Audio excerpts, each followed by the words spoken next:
Então, gente, tudo tranquilo aí em casa, no aconchego do seu lar? Eu sou Alexandre Pita, vou trabalhar com a parte de literatura, ósculos e amplexos para todo mundo que está aqui, pronto para passar em qualquer tipo de vestibular que nós vamos encontrar. Aqui o comecinho, antes de falar da parte de literatura, eu dei um probleminha aqui, deixa eu só voltar aqui, vamos lá.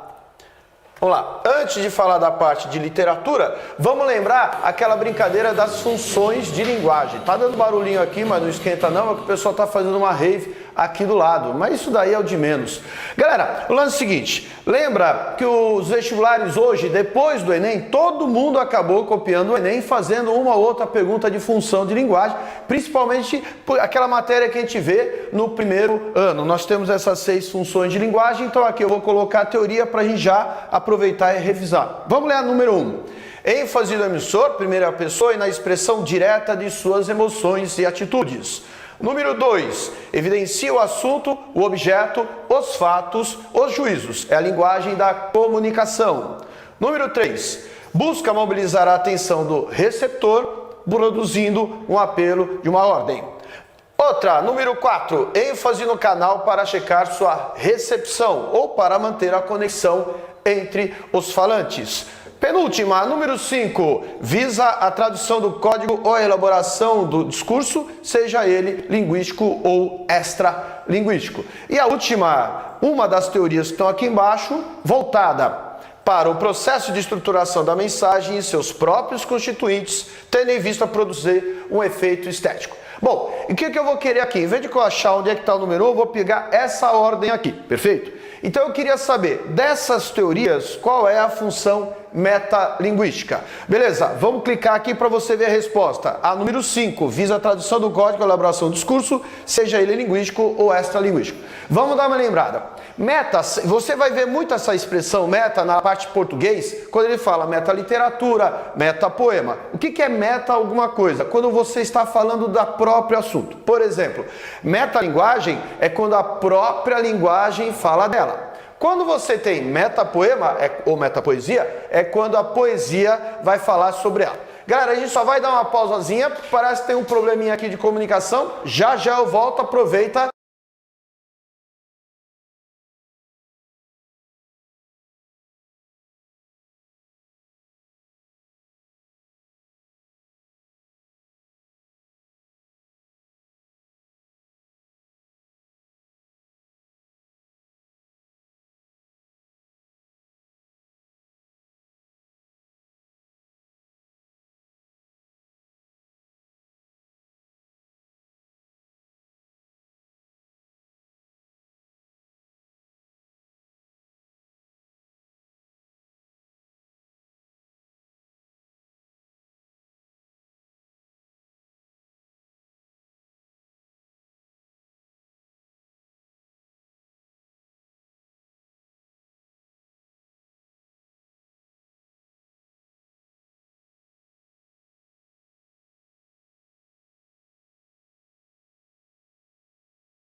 E aí, gente, nós voltamos, fui retocar minha maquiagem, agora tá tudo certo, espero que você esteja ouvindo minha voz tão bela e lúcida e translúcida e o raio que o parta. Voltando só para fechar aqui a metalinguística, então meta é quando alguma coisa fala dela mesma. Um exemplo clássico de metalinguística ou de metalinguagem é quando vocês usam um exemplo do dicionário ou alguma coisa gramatical, perfeito? Porque é a língua que está falando da própria língua. O que mais que nós vamos ter? A função poética aqui vai aparecer aqui na número 6, voltada para o processo processo de estruturação com visão estética, com efeito estético.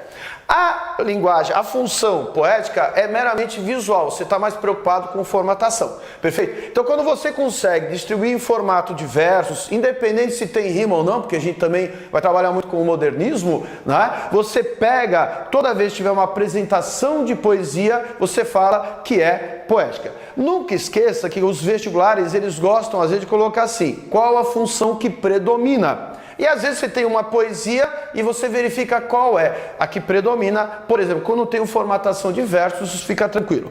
A função referencial é aquela que me dá referências, é aquela que me dá informações. Se eu vou e pergunto a você como é que eu faço para ir a um clube, você me dá as referências. Vire aqui, siga à direita, no terceiro sinal, pare e assim por diante. Então a linguagem ou a função referencial é aquela que evidencia o assunto, o objeto, os fatos, é a linguagem da comunicação. É isso que nós estamos tentando fazer. Quando você lê uma obra de química, de física, de geografia, pensando nessa parte das matérias que você tem que aprender, isso daí é uma referência que você vai ter. Várias informações. Depois, a função fática é aquela que vai testar um canal de comunicação. Olha como está escrito, ênfase no canal para checar, beleza? Quando alguém vai falando, epa, tudo bem? Quando um professor começa a aula, então vamos lá, estão me ouvindo? Todo mundo sentado? Então ele está testando para ver se você já sentou, você já acalmou. E agora os dois vêm juntos. A função conativa é aquela que vai tentar te fazer um convencimento. A função conativa, principal meio, você vai ver as propagandas que aparecem de vez em quando nas questões de vestibular. Receitas também você vai ver, porque tem muito uso de imperativo, então tem que ter uma espécie de convencimento. Busca mobilizar a atenção do receptor, produzindo um apelo ou uma ordem. Apelo, apelativa, apelo, conativa. Então, apelativa e conativa é a mesma coisa. E a emotiva, o nome já diz tudo. É aquela que você vai trabalhar com as emoções. Perfeito? Quando você escreve uma carta apaixonada para alguém, é um grande exemplo para função emotiva, ênfase no emissor, ou seja, naquilo que você está sentindo, na expressão direta de suas emoções. Bom, já que nós falamos isso, então agora a gente vai para um exemplo. Oi, eu, Calvin. Como vai? Belo dia lá fora, né? Ouça, eu suponho que você deve estar pensando porque eu liguei. Como apareceu aqui, ó, um predomínio de qual função da linguagem? Um predomínio de qual função da linguagem nessa tirinha? Você vai fazer sempre dois vestibulares. Alguns vestibulares vão fazer o processo do enrolation, perfeito? Ele vai lá, tenta te enrolar, bababá. Aqui não, existe outro grupo que faz a pergunta direta. Galera, o áudio não está batendo com o teu vídeo, a gente só vai reiniciar aqui a transmissão. Então eu falo com eles. Beleza, o pessoal, o Zé tá falando aqui que o meu áudio tá aparecendo numa ordem e minha boca tá falando outra. Isso daí é um processo químico cósmico que nós vamos dar uma interrompida e depois, quando nós voltarmos, eu retoco a maquiagem e você acompanha.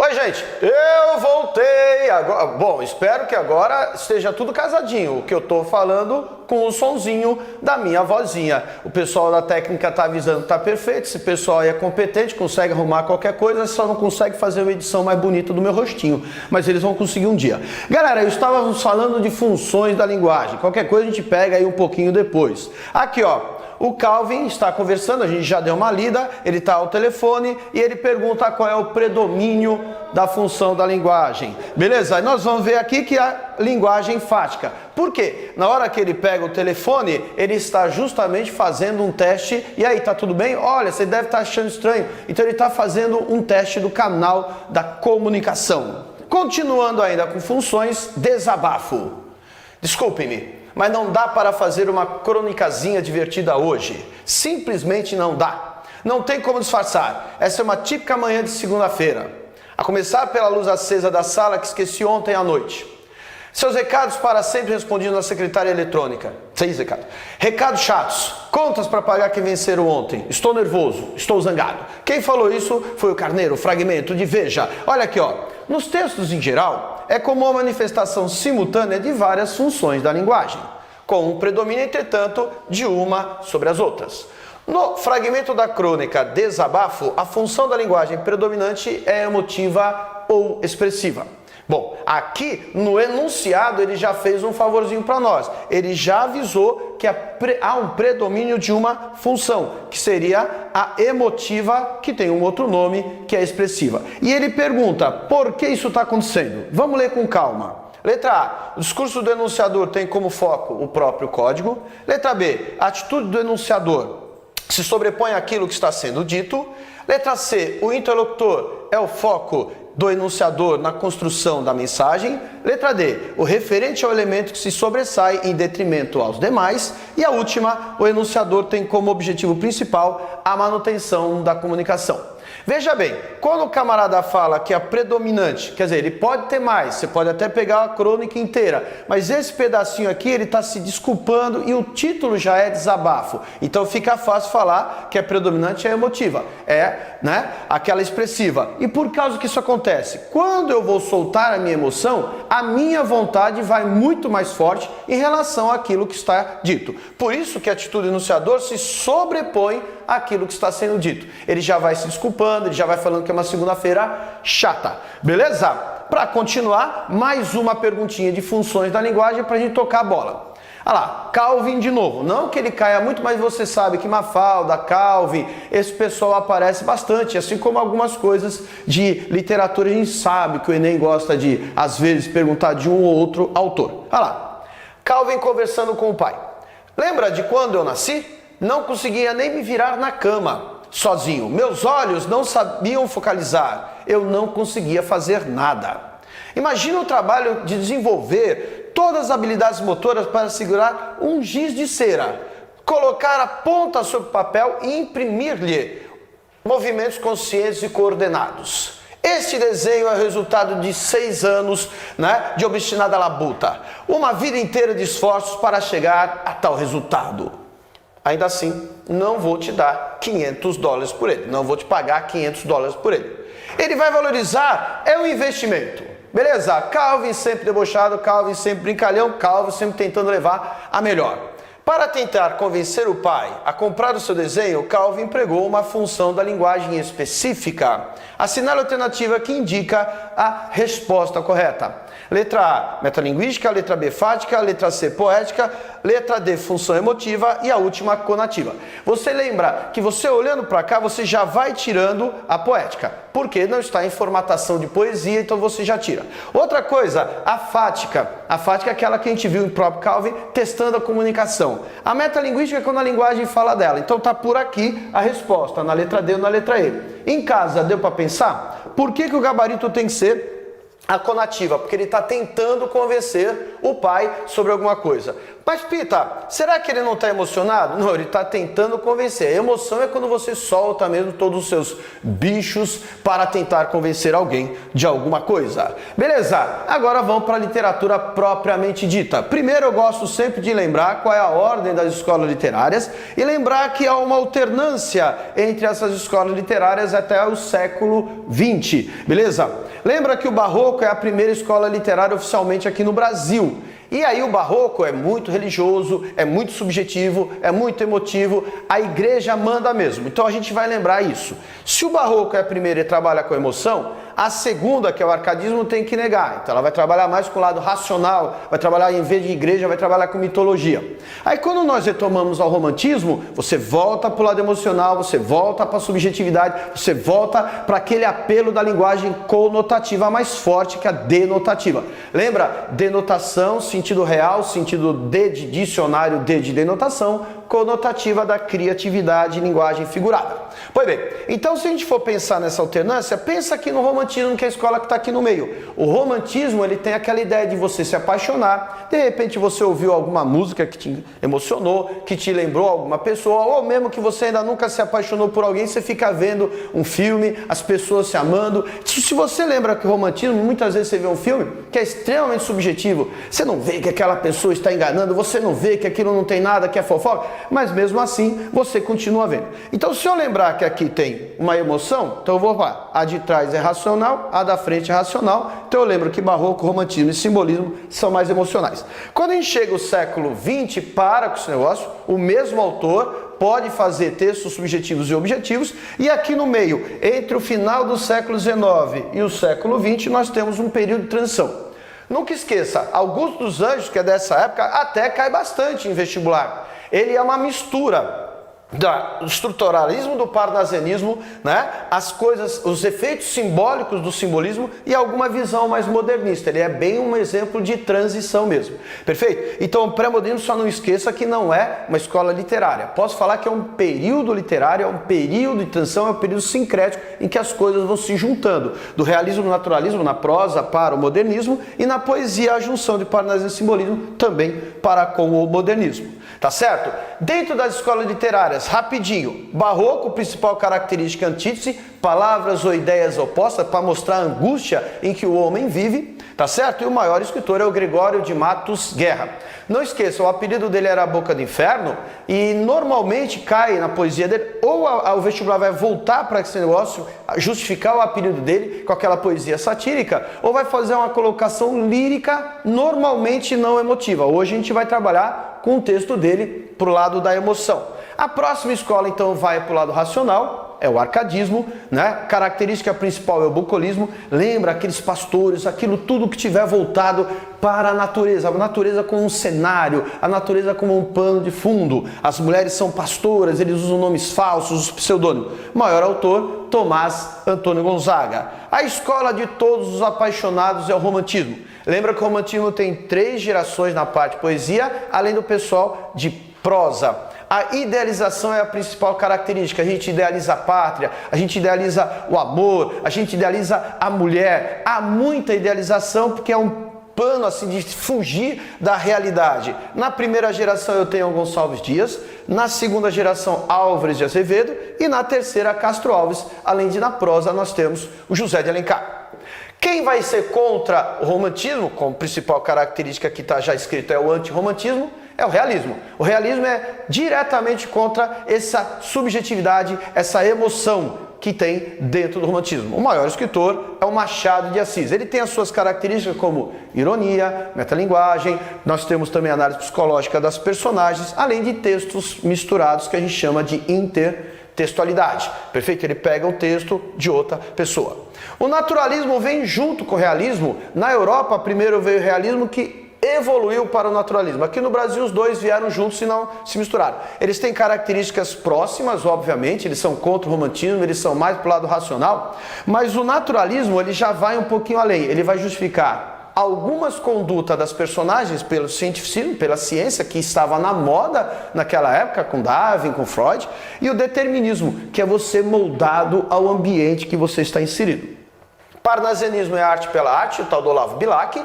Perfeito, esqueci de falar, no naturalismo, o maior escritor é o Aloysio Azevedo. Né? Mas voltando, parnasianismo, arte pela arte, lembra da forma, lembra daquela parte racional? Lógico, quando você pega o Bilac, tem muita poesia que vai ter voltado ou para a mulher, ou voltado para a pátria, ou voltado para alguma situação mais racionalizada. E finalmente o simbolismo, lá no final do século XIX, com Cruz e Souza.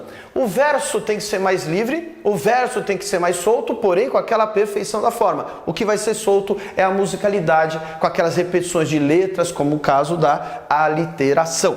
Vamos em frente. E aqui nós temos as 3 fases do modernismo. A primeira vai de 1922 a 1930, a segunda de 30 a 45 e a terceira de 45 a 64. Provavelmente, quando você vai fazer o Enem ou quando você vai fazer um vestibular que não tem indicação de obras, você pode pegar alguma característica mais geral a respeito da primeira fase, principalmente aquela ideia do nacionalismo crítico, a coloquialidade, porque eles resolvem colocar o povão, entre aspas, na literatura, mostrar de todo mundo que anda nas ruas, etc. Tal.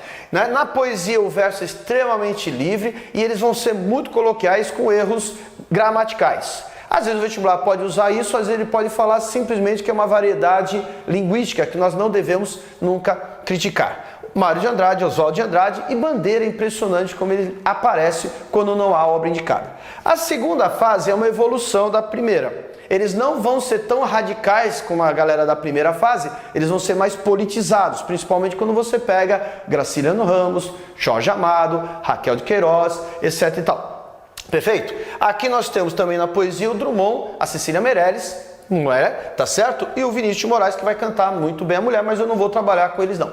E a terceira fase, ela vai de 45 a 64, mais ou menos na época do golpe, falando muito do intimismo pós-Segunda Guerra Mundial, né? Aquela condição de estar-se no mundo. O que é engraçado é que você vai pegar, por exemplo, o João Guimarães Rosa. O Guimarães Rosa vai falar sobre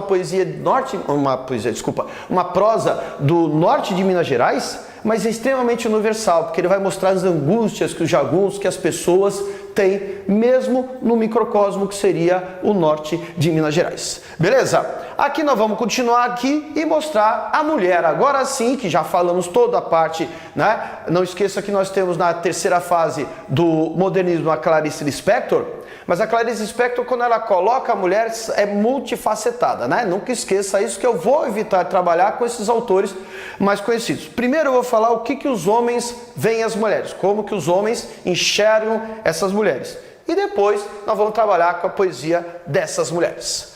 Anjo no nome, angélico na cara, isso é ser flor e anjo juntamente. Ser angélica flor e anjo florente, em quem são senão em vós se uniformara. Quem veria uma flor que não a cortara de verde pé, de a rama florescente? E quem o anjo vira tão reluzente por seu Deus o não idolatrara?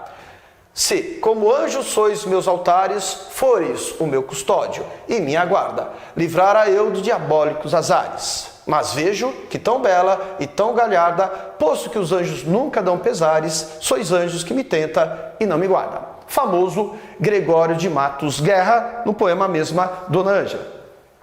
Gregório tem aquele apelido que eu falei, que é o Boca do Inferno. Gregório de Matos Guerra, ele estava, lembra assim, na hora que nós vamos pensar no barroco, se o vestibular for uma pergunta mais tradicionalizada, ele vai entrar com aquela ideia da religiosidade e das antíteses. Se ele tiver voltado para a mulher, uma coisa você tem que colocar na cabeça. Toda a literatura da época do barroco trata a mulher como um ser ambíguo, como um ser perigoso, como aquele ser que vai tirar o foco do homem, que vai, de repente, tirá-lo, né, daquela conduta que, de repente, a igreja, que é muito forte nessa época, mostrou. Então você vai lembrar que no barroco a mulher é conflituosa, ela vai dar conflito para o eu lírico e, no caso, normalmente é um homem. Aqui nós temos angélica flor e anjo florente. Você vai ver que angélica flor é a metáfora da beleza, que uma flor normalmente é bonita, e anjo florente é a metáfora da pureza associada à religiosidade.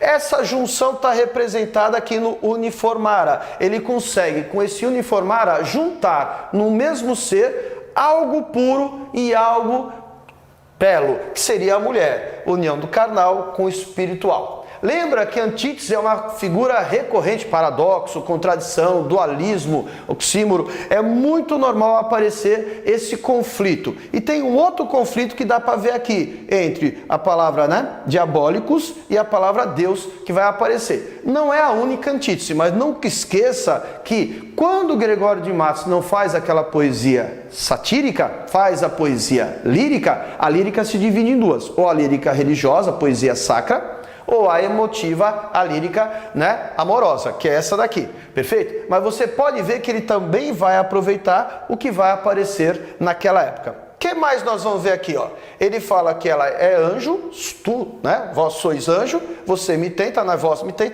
e me guarda. Tudo bem? E não me guarda, aliás. Ou seja, essa mulher é provocante, essa mulher vai me levar ao pecado, que é um tema extremamente recorrente lá na época do Barroco. Tudo bem? Então, quando você pegar um texto lá do começo da nossa literatura que envolver a mulher, lá da época do Barroco, você pensa nessa associação do pecado, né? Aquela coisa que a mulher mistura o emocional ou o religioso com o carnal. Duas funções antagônicas.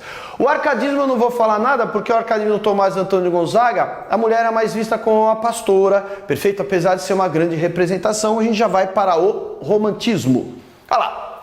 Pálida, a luz da lâmpada sombria sobre o leito de flores, reclinada, como a lua por noite embalsamada, entre as nuvens do amor, ela dormia. Álvares de Azevedo, tudo bem?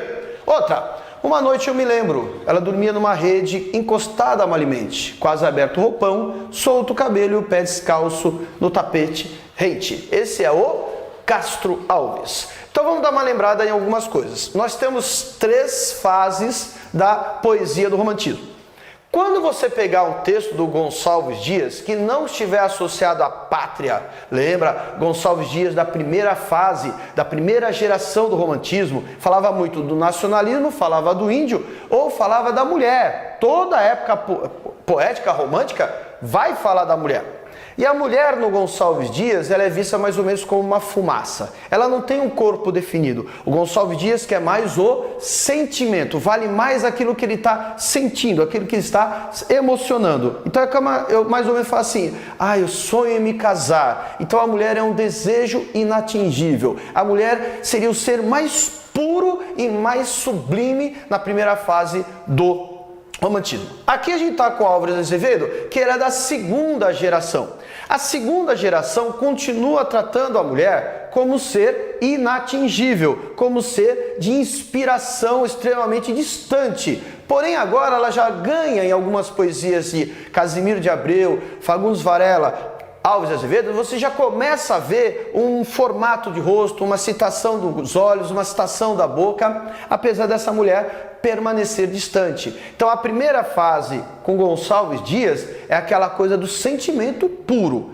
Quando você pega a segunda fase, continua com o sentimento puro, a mulher continua sendo idealizada, a mulher vai levá-lo à morte pelo desespero, que a segunda geração adora, lembra do byronismo, do mal do século, que o homem vai ser levado ao desespero fatal, tá certo? E aí você lembra aqui, ó, entre nuvens do amor, ela dormia embalsamada, toda protegida, toda inatingível. Então a mulher é intocável, ela é divina, tá certo? E ela vai mexer com meus pensamentos oníricos. O que é o pensamento onírico? É o sonho. Quando você lê a poesia do Castro Alves, que pertence à terceira geração, olha lá, uma noite eu me lembro, ela dormia, tal. Vamos lembrar que Castro Alves é da terceira geração romântica, conhecida como social ou condoreira, aquela que exagera, perfeito? Muita hipérbole. Você vai verificar que já é diferente. O roupão está aberto, o cabelo está solto e o pé está descalço.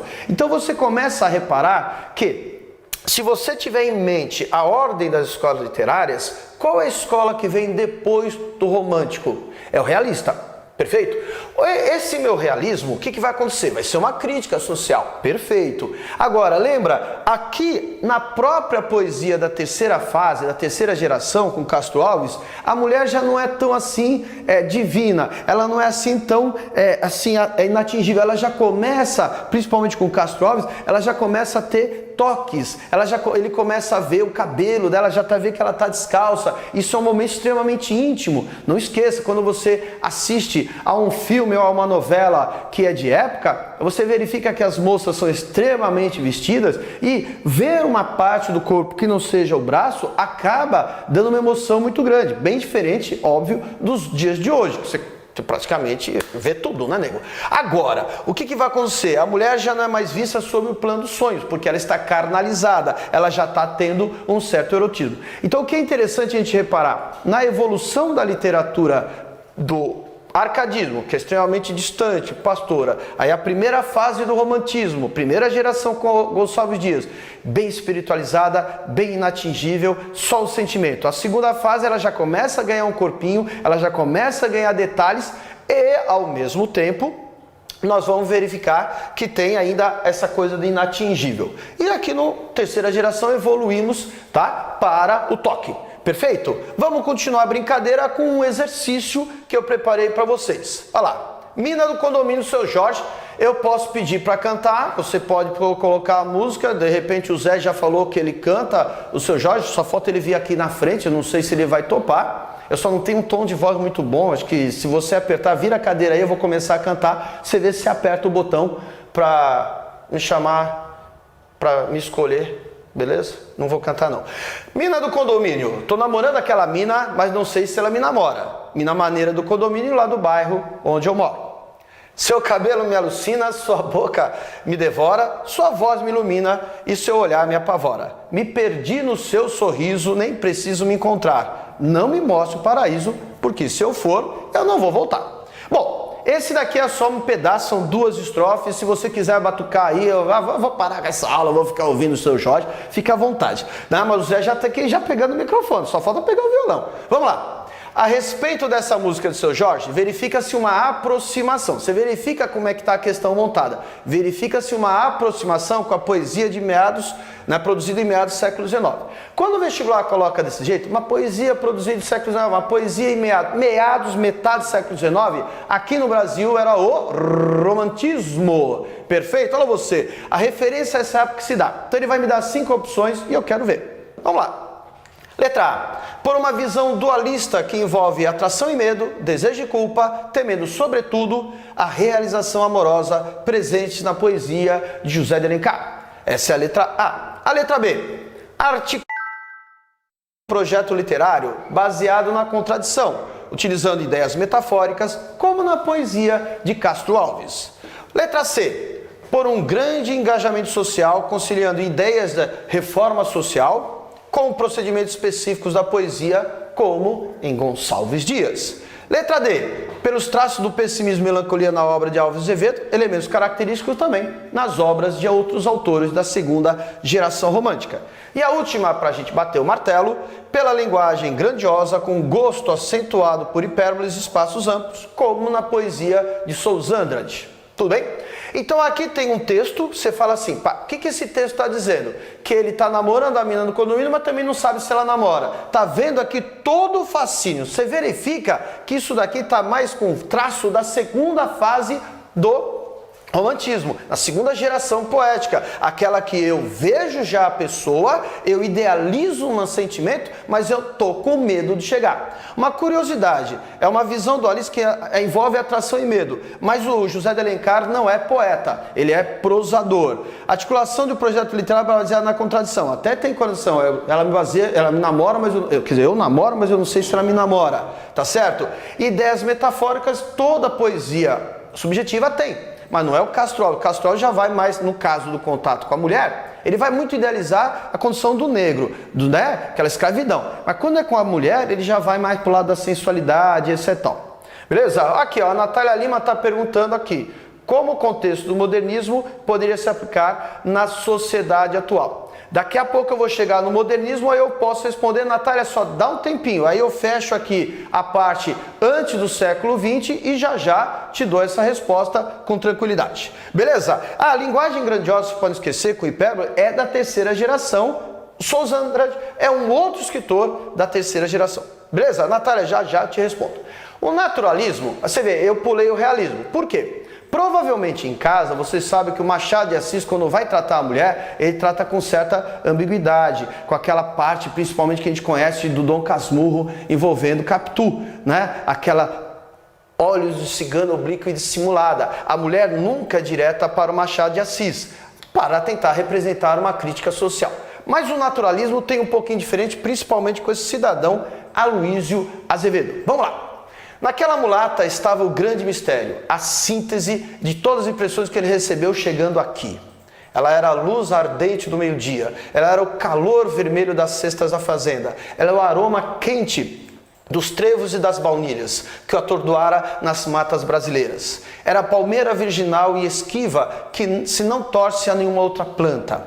Era o veneno e era o açúcar gostoso, era o saputi mais doce que o mel, e era a castanha de caju que abre feridas como seu azeite de fogo. Ela era a cobra verde traiçoeira, a lagarta viscosa, a muriçoca doida, que esvoaçava havia muito tempo em torno do corpo dele, assanhando-lhe os desejos, acordando-lhe as fibras embrevecidas pela saudade da terra, picando-lhe as artérias para lhe cuspir dentro do sangue uma centelha daquele amor setentrional, uma nota daquela música feita de gemidos de prazer, uma larva daquela nuvem que cantáridas subiam em torno de Rita Baiana e espalhavam-se pelo ar numa fluorescência afrodisíaca.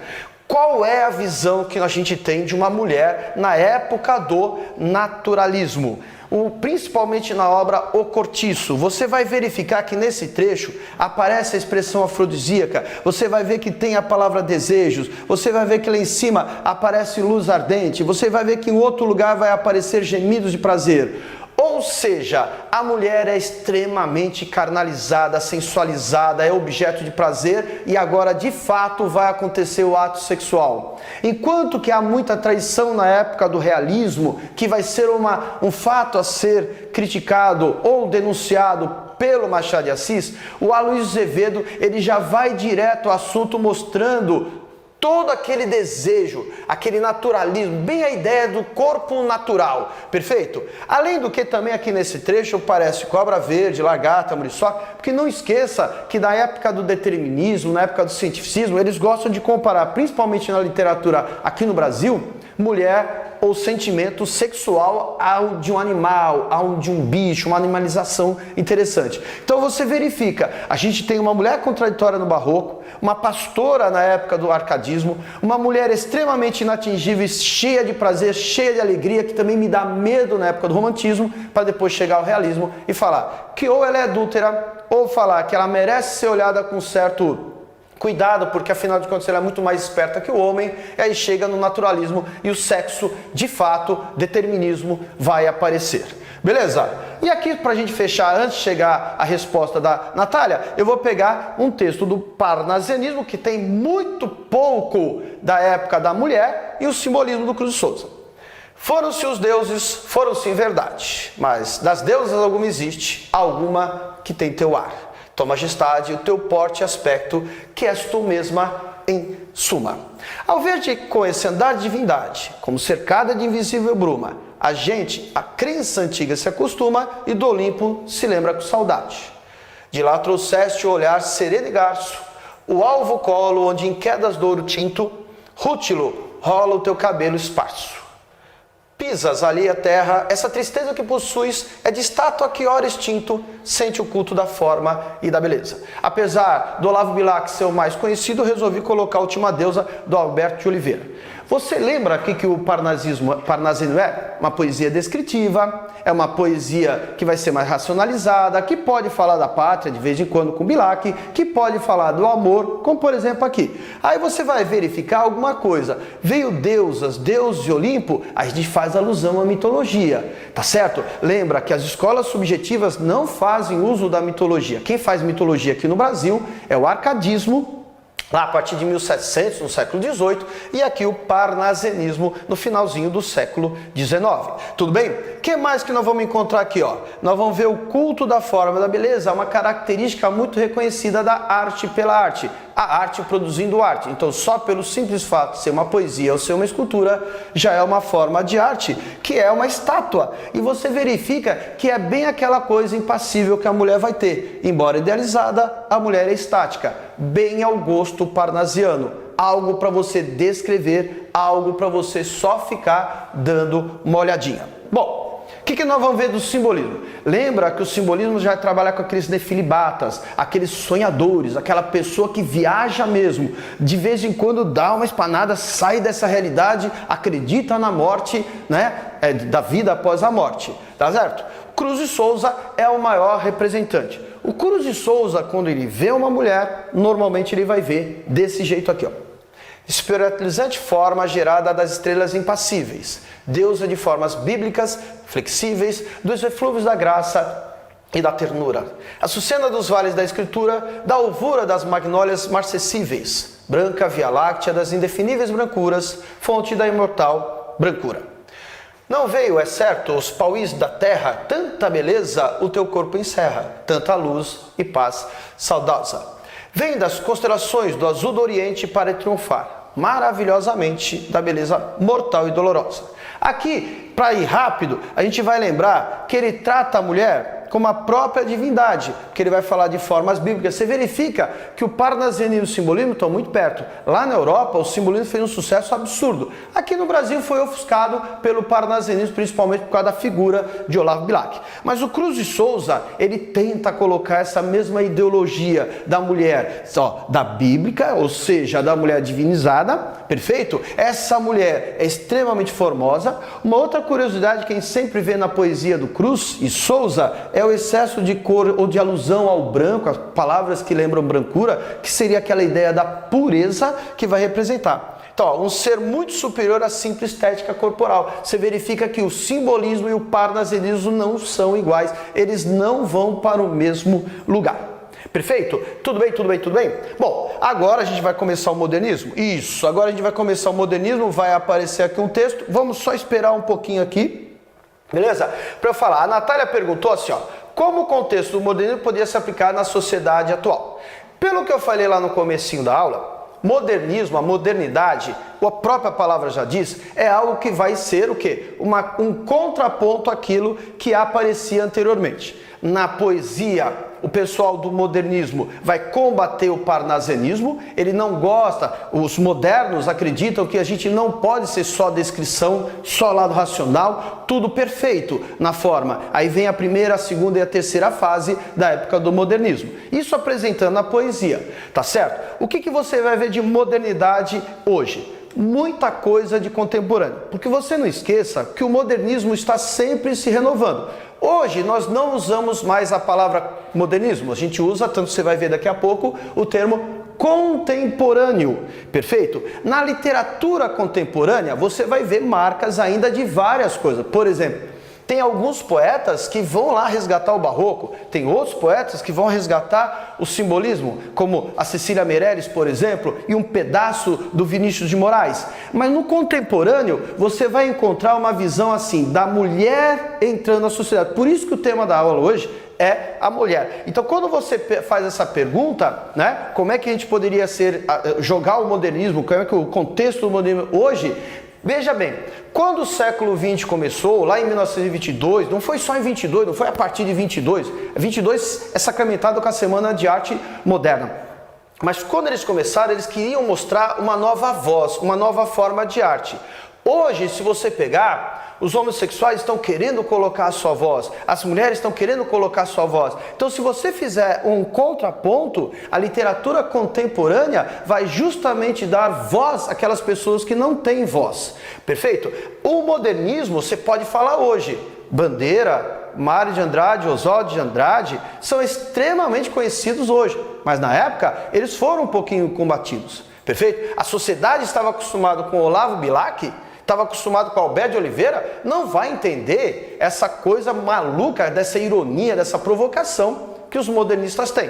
Então eles queriam buscar um espaço, eles queriam mostrar a voz. Então na literatura contemporânea, para a gente atualizar o que fica na sociedade atual, você vai pegar, por exemplo, só para a gente pensar, nos anos 60 apareceu uma coisa muito forte aqui no Brasil, que é a Bossa Nova. Tá? Uma forma artística, né, daquele Brasil que dava certo, anos do JK, etc. Tal, né, na transição dos anos 50 para os anos 60, tudo perfeitinho. Então a música vai pegar isso, os poetas vão pegar isso, essa coisa do tudo dando certo, pós-guerra, de repente conseguimos sobreviver a isso tudo, e aí eles começam a jogar isso para a literatura. Quando vem o golpe de 64, a gente já vai ter o quê? A literatura de protesto, a gente vai ter o tropicalismo. Então não sei se você está entendendo, a ideia de modernidade, não de modernismo, é aquilo que eu pego o que está acontecendo no contexto e jogo. Tudo bem?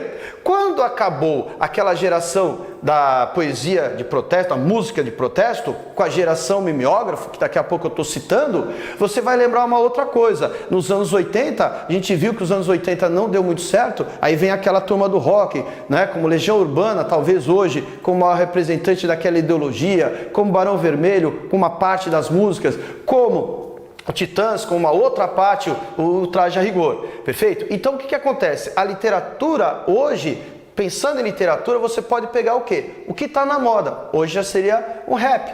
Hoje, você não vai falar que o Brasil está bem, então a sua literatura, a sua poesia ficaria um pouco distante. Hoje nós temos que mostrar dentro do nosso microcosmo, ainda mais com a internet, veja bem, você está em vários cantos do Brasil e está me vendo.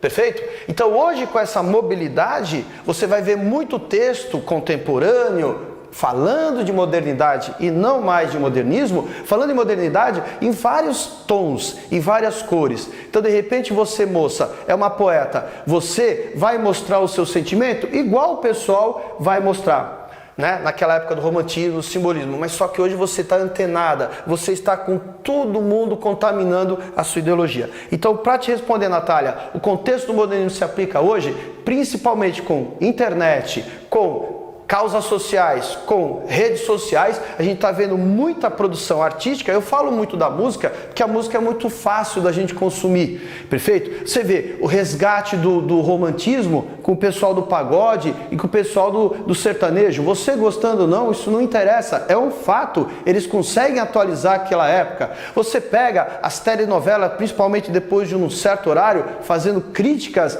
às mazelas que tem na sociedade, então isso seria o que o realismo vai fazer.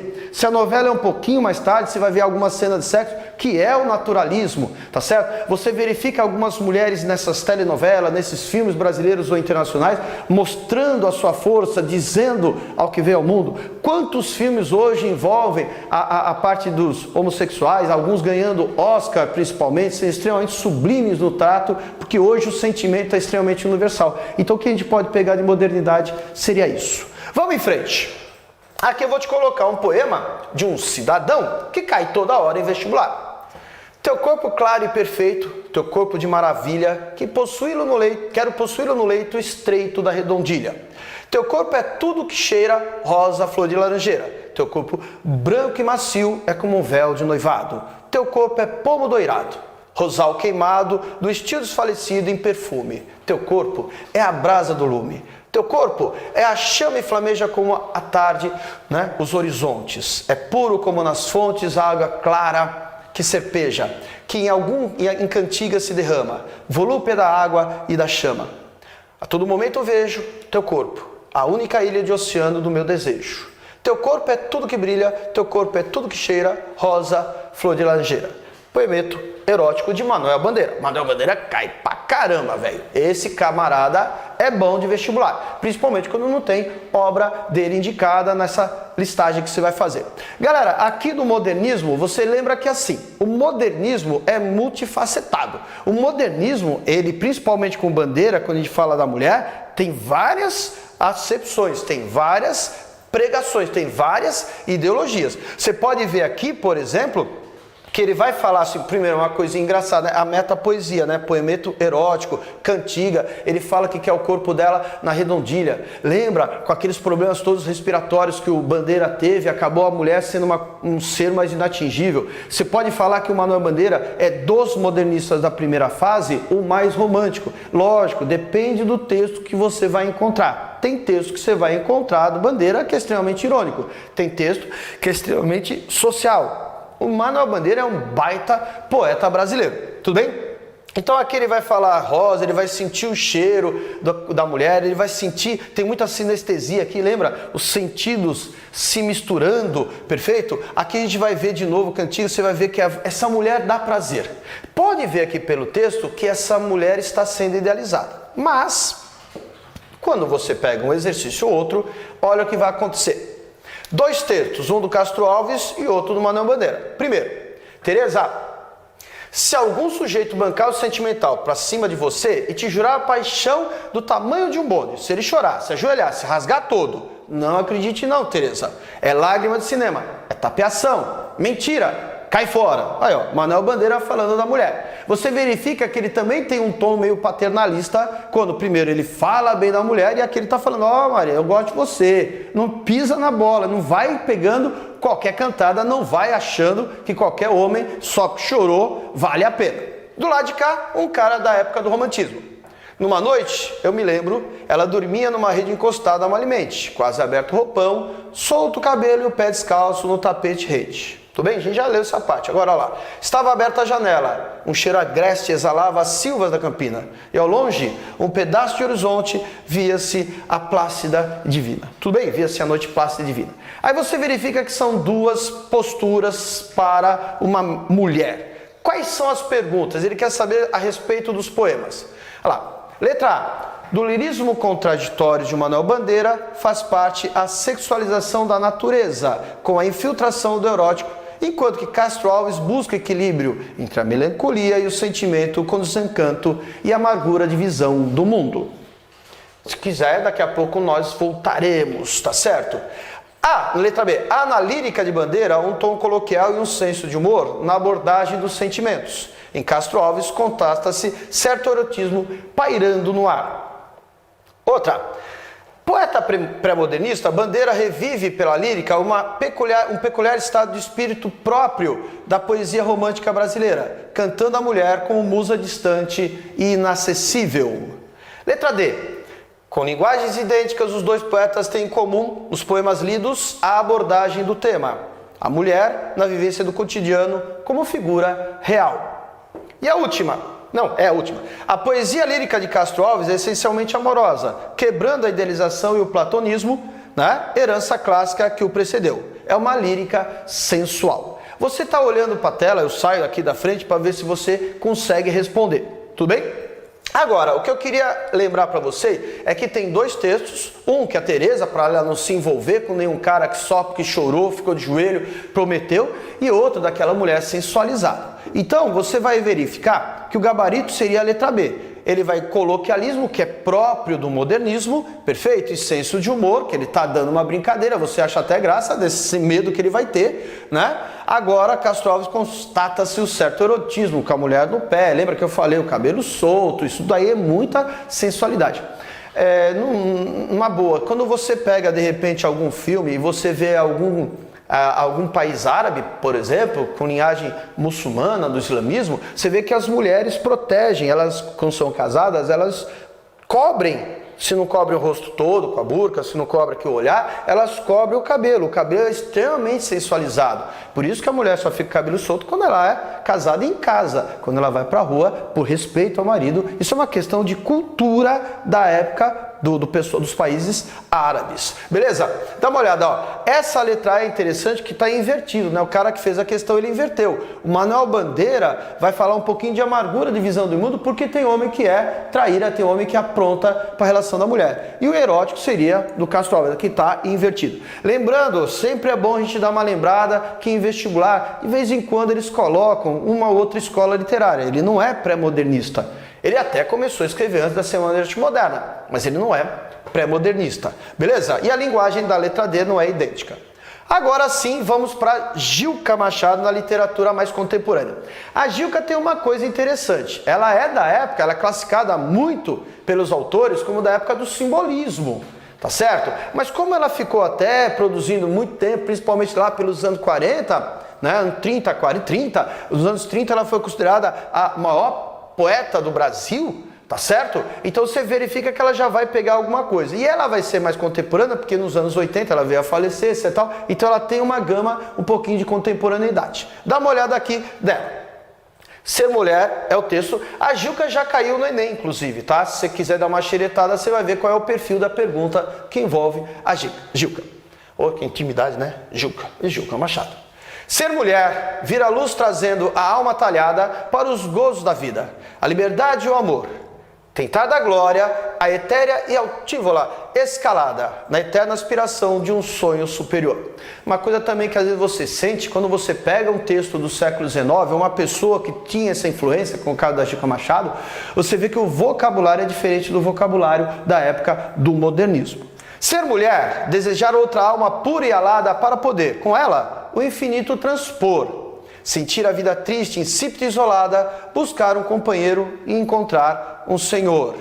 Ser mulher, calcular todo o infinito curto para a larga expansão do desejado surto no ascenso espiritual aos perfeitos ideais. Ser mulher e atroz tantálica tristeza. Ficar na vida qual uma águia inerte, presa nos pesados grilhões dos preceitos sociais.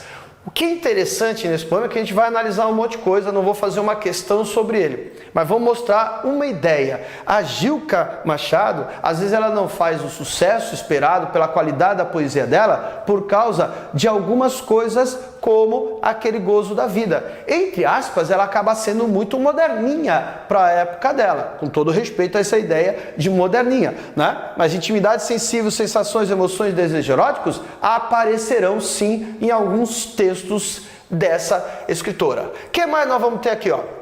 Vai aparecer aqui, ó, o infinito transpor, altiva escalada, pesados grilhões e tantálica tristeza como um exagero. E é engraçado, daqui a pouco eu vou falar o que tem esse hipérbole, esse exagero de importante na montagem dessa poesia, o que a torna extremamente contemporânea. Tá? Se não é contemporânea do século XXI, é contemporânea do final do século XXV. Beleza, o que mais nós vamos encontrar aqui, ó? Aqui você vai ver essa aqui, ó. Bem, não, eu que não cliquei, desculpa aí. Eu que não cliquei. Olha lá, sentir a vida triste, insípida e isolada, buscar um companheiro e encontrar o Senhor, preceitos sociais, pessimismo. E é interessante como que está montado esse texto aqui da Gilca. Se você pegar a estrofe ímpar, a número 1 e a número 3, né, você verifica que elas estão assim sendo aquela coisa da esperança da mulher, desde atingir o gozo da vida, né, ser aquela coisa pura, um sonho superior, aqui do lado de cá, calcular o infinito, a larga expansão do desejo, o surto daquele desejo louco, tá? Do ascenso espiritual aos perfeitos ideais. Então a número 1, a estrofe número 1 e a estrofe número 3, extremamente otimista, extremamente feliz pela condição de ser mulher.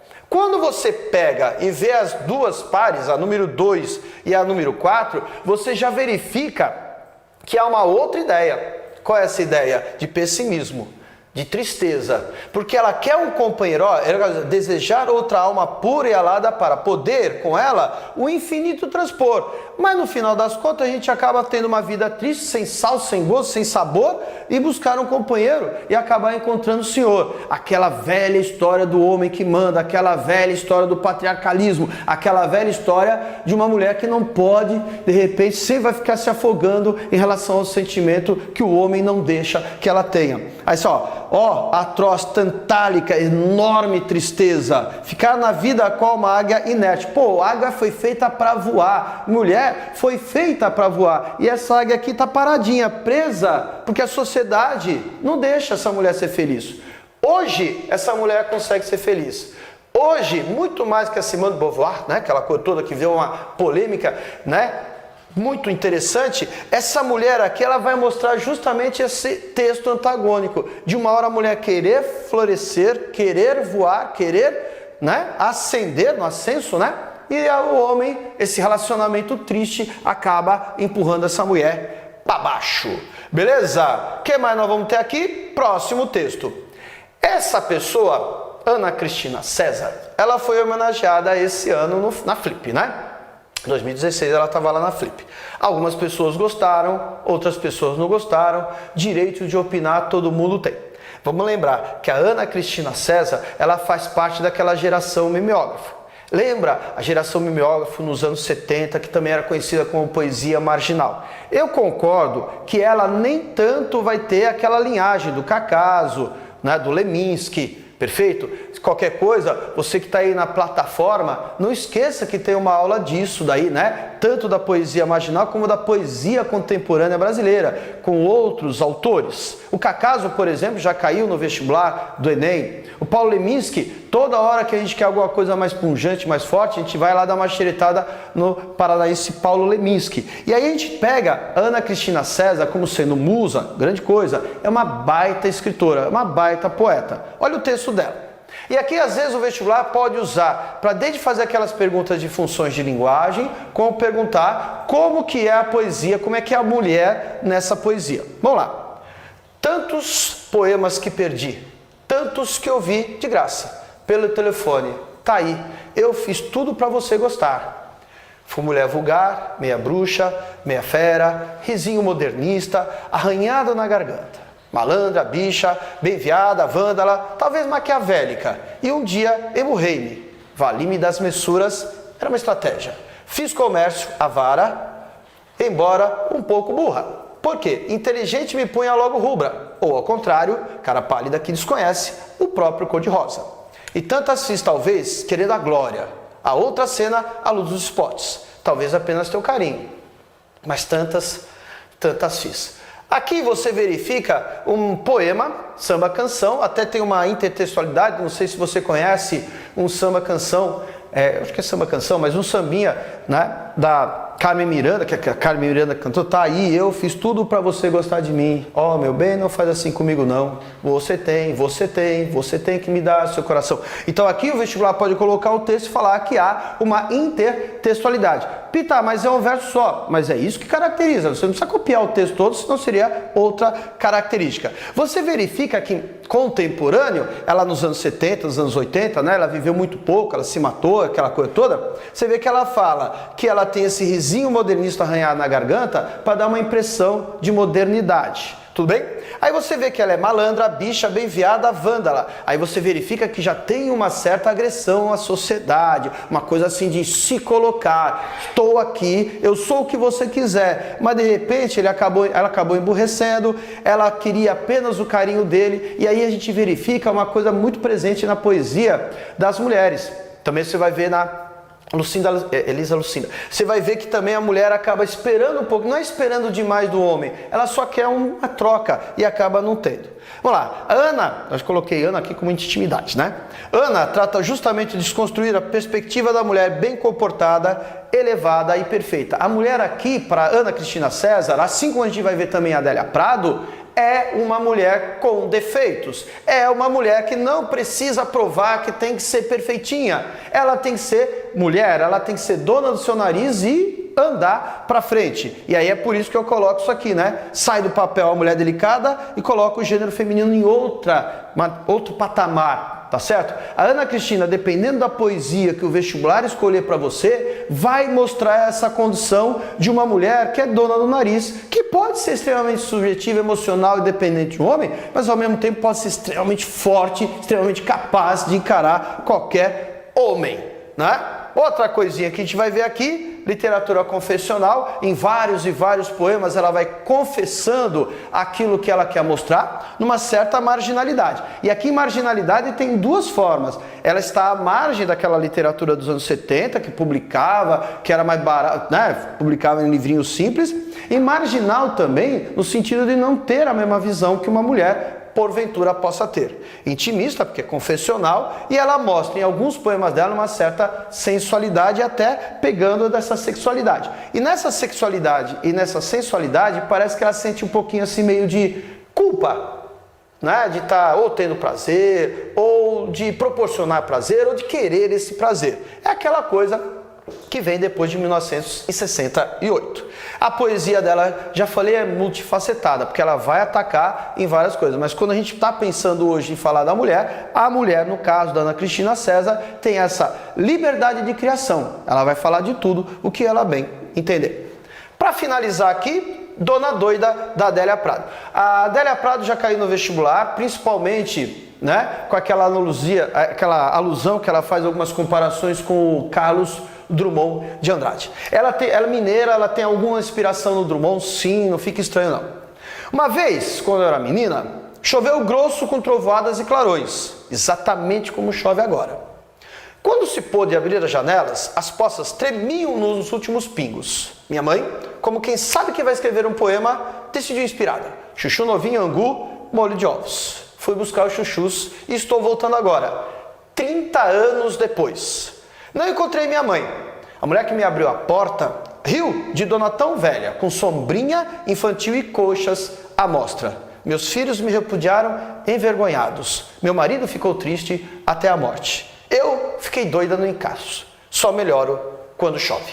Há muita alusão, acho que você já teve essas coisas de ficar pensando, ainda mais quando o dia está chuvoso. A Adélia Prado aqui, você vai verificar se eu conseguir clicar, que é o mundo doméstico dela vai aparecer. Essa mulher é extremamente significativa para a literatura brasileira contemporânea, tá certo? Ela já desde os anos 70, 80, ela já tem produção, com o livro Bagagem principalmente, ela tem uma produção extremamente forte, convincente, boa e ampla. A poesia da Adélia Prado não vai falar de uma mulher coitadinha, vai falar de uma mulher que aceita o destino, que consegue encarar, mas é dona do nariz. Ela consegue de igual para igual falar com o homem, ela consegue de igual para igual não colocar o homem no seu lugar, fica aí, não, ela consegue dialogar. Ela, na poesia dela, ela lembra muito do passado, ela lembra muito da mãe, ela lembra muito dos familiares dela do passado. Mas, ao mesmo tempo, esse cotidiano de Minas Gerais que ela vai colocar na poesia dela, mostra também a condição da mulher. Tá? O poético está dentro do cotidiano. A observação feminina, descrição de uma sina, o lírico, né? A voz feminina, uma visão da mulher e sobre a mulher. Ela não tem nenhum pudor em falar que, de repente, como tem uma poesia dela, que vai limpar o peixe com o marido. Vai de madrugada, porque ela gosta desse contato, ela gosta dessa cumplicidade. E se tiver que dar bronca, ela também vai dar bronca. Em Adélia Prado, transformação do ordinário em extraordinário. Adoro colocar isso aqui, ó.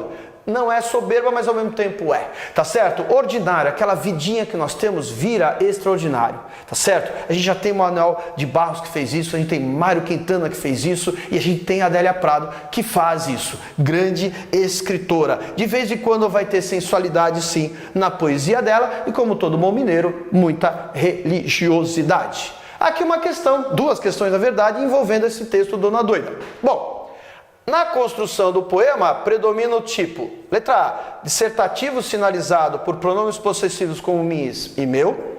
Descritivo, sinalizado por advérbios como exatamente e só. Descritivo, sinalizado por verbos como choveu e repudiaram.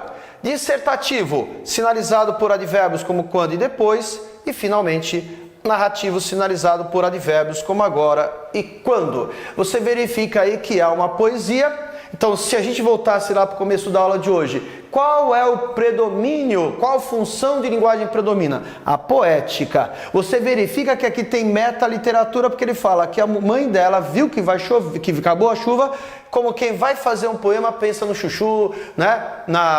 No angu, etc. tal. Perfeito? Mas aqui o predomínio é a função poética. E você vê que tem uma certa narração que ela vai contando e, óbvio, tem uma liberdade aqui de criação, porque quem é que sai para pegar chuchu e volta 30 anos depois? Mais ainda sobre esse texto tem o poema. As janelas representam a maneira de esquecer o passado, simbolizando um presente em sofrimento. Você vai lá, sem sofrimento. Você vai lá e olha. Quando se pôde abrir as janelas, poças tremiam como nos últimos pingos. Nunca esqueça de resgatar. A chuva representa uma espécie de vínculo simbolizado simbólico sensorial entre a anunciadora, o eu lírico, eles poderiam colocar, e a sua mãe, né, que aparece aqui, ó, últimos pingos, e a mãe teve essa ideia de fazer, e ela que fala que a mãe, quando ela voltou, não viu a mãe. Os chuchus representam a infância sofrida da enunciadora, ou do eu lírico, que não recebia a atenção de sua mãe. Verifica aqui que ela foi comprar o chuchu e não voltou, pelo menos demorou 30 anos. A sombrinha representa a impossibilidade de se reter na memória uma experiência vivida na infância, porque ela fala que voltou com uma sombrinha infantil e coxas à mostra, porque provavelmente o vestido era o mesmo. E as coxas à mostra, a enunciadora representa o tempo que não passou nem para ela, nem para seus filhos e marido. Tá certo? Vai por eliminação. Para a gente não perder tempo, o gabarito é a letra B.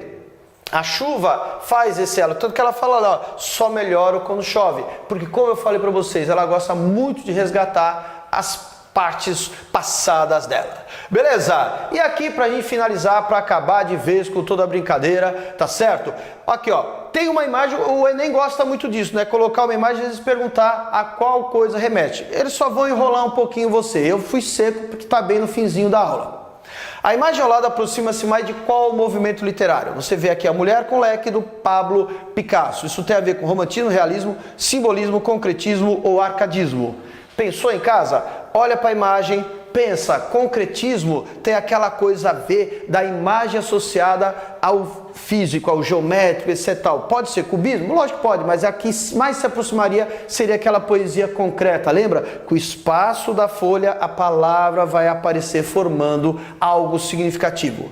Outra coisinha, a gente pega a Estudante, da Anita Malfatti, e aí você lembra a qual época literária ela está mais inserida? A mulher da Anita Malfatti, a estudante da Anita Malfatti, lembra? Ela fez parte da época do modernismo brasileiro. E a última coisinha que eu queria colocar, aqui a gente tem a cama voadora da Frida Kahlo, perfeito? Você não sei se consegue ver aí em casa, a gente pega aqui imagens, né? Ela grávida, nua e colocando algumas coisas que aparecem, né? Como que se voando. Isso tem a ver com naturalismo, realismo, simbolismo, parnasianismo ou modernismo. Galera, simbolismo, que é aquela poesia, aquela pintura mais simbólica, trabalhando com sonhos, trabalhando com onírico, trabalhando com os nefiribatas. Beleza? Eu espero tê-los ajudado. Lembra que a gente vai ter muito mais trabalho aí pela frente para poder falar sobre a literatura que pode, porventura, cair no seu Enem. Eu queria deixar para vocês um grande ósculo, um grande amplexo. Queria avisar para vocês, antes que eu esqueça, ó, na segunda-feira tem aula. Na segunda-feira o Silney vai vir aí falar alguma coisa para você. Vai aí, avisa aí qual é o recado. Gente, um abração, um beijão, fui! Olá pessoal, tudo bem? Professor Silney da Coordenação Pedagógica do Pro Universidade Online. Estou aqui convidando você mais uma vez. Não esqueça, dia 12, próxima segunda-feira, 19h30, Professor Plaça. Olá, tudo bem com você? Física, qual conteúdo ele vai trabalhar com você? Potência, energia e rendimento. Não esquece, estou esperando você aqui. Vem com a gente, aquele abraço. Segunda-feira, 19h30.